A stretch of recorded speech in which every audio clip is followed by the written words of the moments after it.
وسنعود إليك سيدي الفاضل. لدي ضيوف في الاستوديو الدكتور الشيخ محمد شريف الصواف المشرف العام على مجمع الشيخ أحمد كفتارو. كنا نتحدث عن الجزئية التي وصل إليها فضيلة الشيخ صلاح الدين بن إبراهيم، هي المسألة سقوط الحالة الأخلاقية وظهور القليل من السياسة منذ لحظة اغتيال الشيخ الفاضل العلامة البوطي.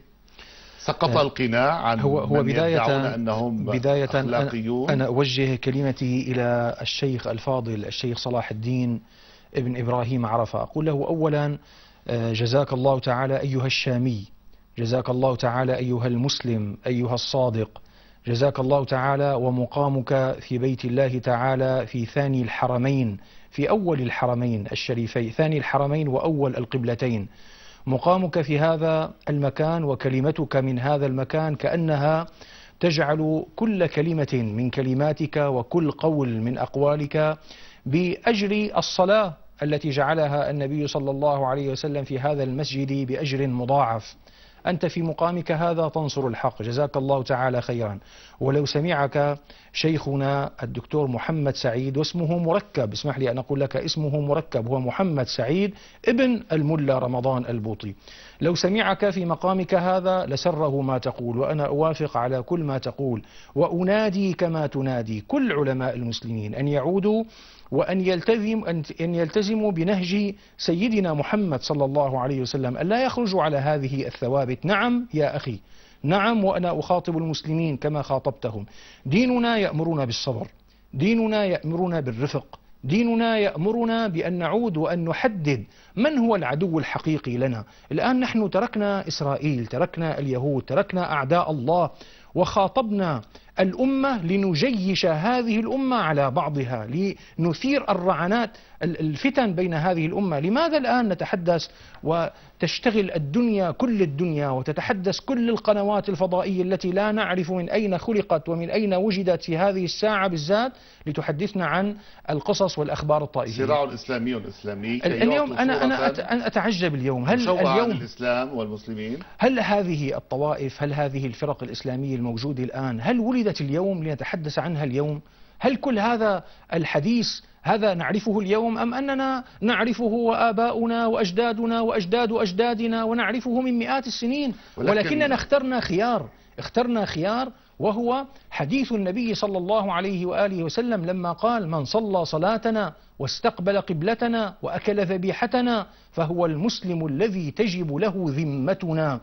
هذا هو الإسلام. الإسلام هو الذي يبحث عن كل قاسم مشترك فيجمع بين أبناء الأمة. إذا كان نحن المسلمين الآن في الطوائف المختلفة لا نعرف كيف نجتمع، كيف تجتمع الأمة؟ كيف دخل النبي صلى الله عليه وسلم إلى المدينة المنورة فأسس لوحدة الأمة عندما جعل ميثاق المدينة المنورة يجمع بين المسلم والمسيحي واليهودي والعربي المشرك على شيء واحد، وهو إرادة الخير للإنسانية والإيمان بأننا جئنا برسالة إنسانية نريد أن نخرج الناس من خلالها من الظلمات إلى النور.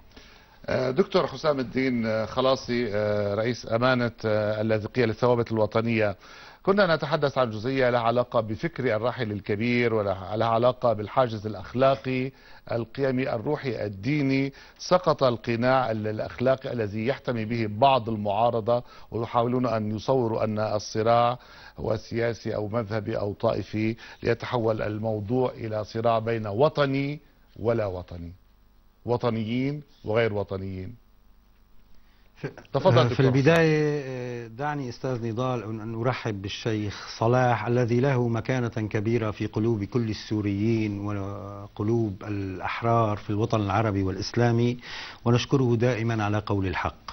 فتحية كبيرة لهذا العالم الذي هو أخونا في كل شيء.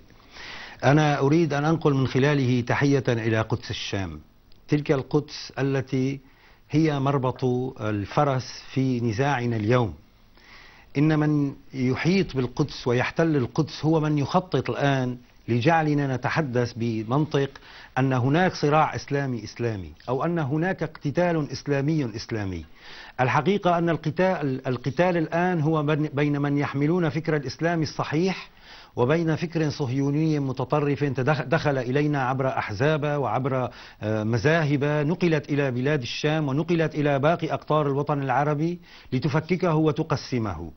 نحن الآن أمام مشكلة حقيقية تستوجب مني أن أقول التالي: لو كان الراحل العلامة البوطي حيا بيننا وهو الآن مع أحياء الشهداء في السماء العليا، أنا أتوقع أنه كان سيدعو إلى مؤتمر هنا يعقد في بلاد الشام، يعقد في دمشق، يدعى إليه كل علماء المسلمين، وهذا اقتراحي على الهواء لكل من يسمعني الآن، ليأتي كل عالم مسلم على نهج الدكتور البوطي إلى دمشق، ولنعقد هنا مؤتمرا نوضح فيه حقيقة موقفنا، وأن ديننا الإسلامي هو دين الحق، وأنه دين الرحمة، وأننا بعيدون كل البعد وبصرخة واحدة عبر علماء المسلمين.